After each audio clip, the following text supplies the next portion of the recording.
Bertemu kembali bersama Ayurvaria Channel. Di sini kita belajar seputar ilmu pengetahuan alam. Jangan lupa klik like and subscribe.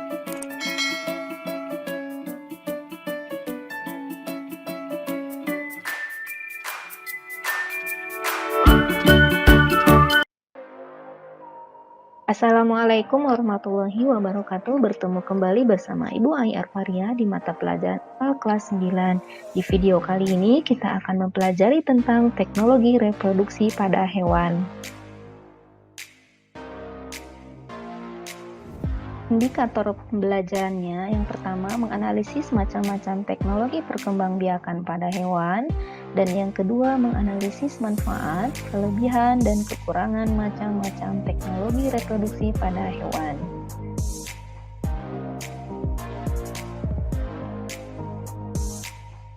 Nah, apa itu teknologi reproduksi hewan? Yaitu upaya manusia untuk mengembangkan hewan menggunakan alat-alat tertentu untuk mendapatkan keturunan atau individu baru secara cepat.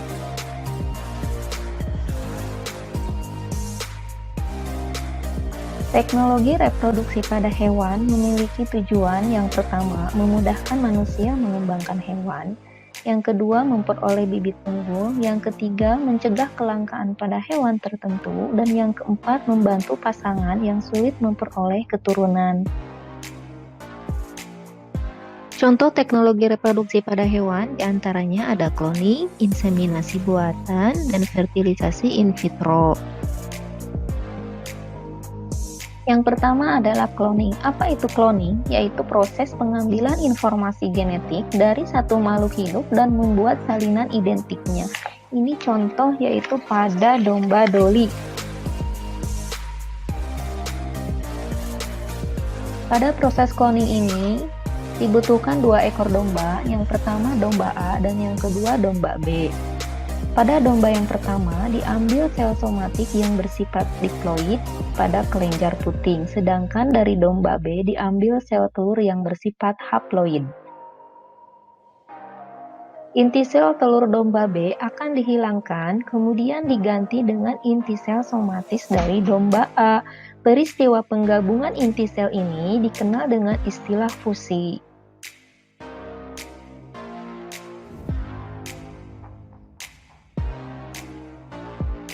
Hasil proses fusi tersebut akan berkembang secara normal, membentuk zigot, dan berkembang lagi menjadi embrio. Embrio tersebut akan disuntikkan masuk ke dalam rahim domba B melalui uterus dan berkembang menjadi janin.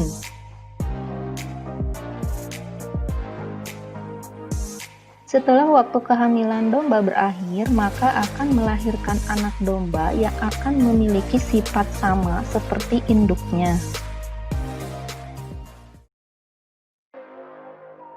Lalu, bagaimana sifat anak yang dihasilkan?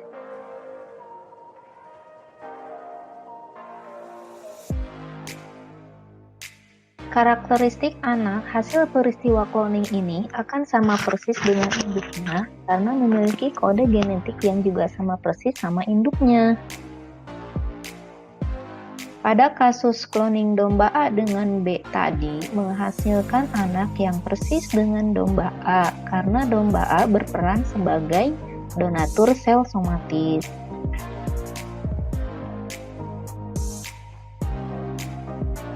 Teknik cloning ini memiliki kekurangan, diantaranya individu hasil cloning rentan dengan penyakit, dan yang kedua memiliki masa hidup sama dengan induknya.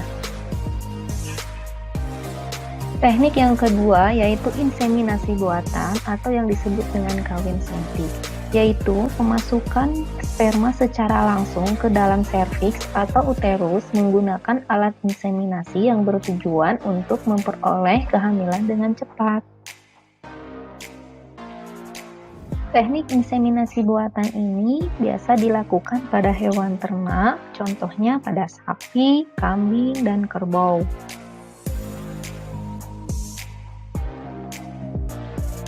Prosesnya yaitu dengan mengumpulkan sperma unggul pada suatu wadah tertentu untuk dipilih lalu disuntikkan masuk dalam alat inseminasi. Setelah itu, siap disuntikan dalam hewan betina saat masa subur yang ditandai dengan matangnya sel telur.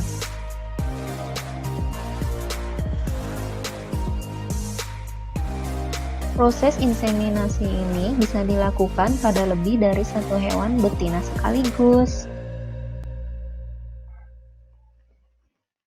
Apakah teknik ini dapat dilakukan pada manusia? Ya, dapat dilakukan pada manusia untuk mengatasi kesulitan dalam memperoleh keturunan. Selain pada manusia, pada hewan-hewan langka yang tertentu dapat dilakukan untuk mencegah kepunahan. Namun, terdapat kekurangannya juga, di antaranya satu, tidak akan terjadi kehamilan jika identifikasi masa birahi salah. Yang kedua, akan menurunkan kualitas sperma jika menggunakan semen buku yang terlalu lama. Dan yang ketiga, bisa menurunkan sifat-sifat genetik yang jelek.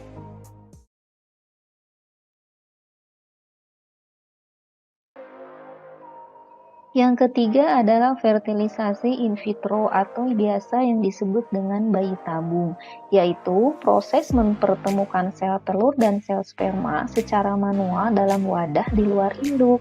Bayi tabung ini menjadi solusi bagi pasangan yang sulit mendapatkan keturunan.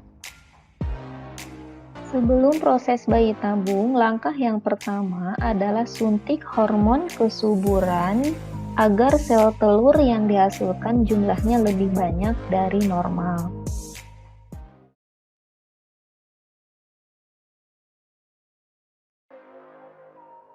Hal ini dilakukan untuk membantu peluang berhasilnya proses bayi tabung. Langkah yang kedua yaitu sel telur yang telah matang diambil dari ovarium untuk disimpan dalam wadah yang steril. Dan yang ketiga, sperma disiapkan untuk proses fertilisasi. Selanjutnya, tahap yang keempat yaitu dilakukan proses fertilisasi dengan cara menyuntikkan sperma pada sel telur. Dan yang kelima, sel telur berkembang menjadi zigot, lalu berkembang menjadi embrio yang disimpan di dalam tabung inkubasi yang sifatnya steril. Dan proses yang terakhir yaitu embrio yang paling baik akan ditransfer ke dalam rahim dan akan berkembang sampai siap dilahirkan. Nah, bayi tabung ini menjadi solusi jika beberapa cara lain menjadi gagal karena proses ini membutuhkan biaya yang cukup mahal.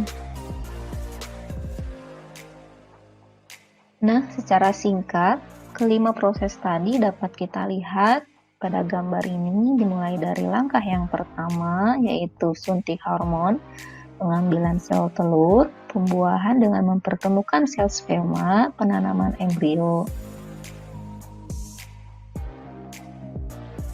Sampai di sini, apakah penjelasan tentang pembahasan ini sudah kamu pahami? Kalau sudah, kita lanjutkan dengan video materi-materi berikutnya ya. Semoga bermanfaat. Assalamualaikum warahmatullahi wabarakatuh.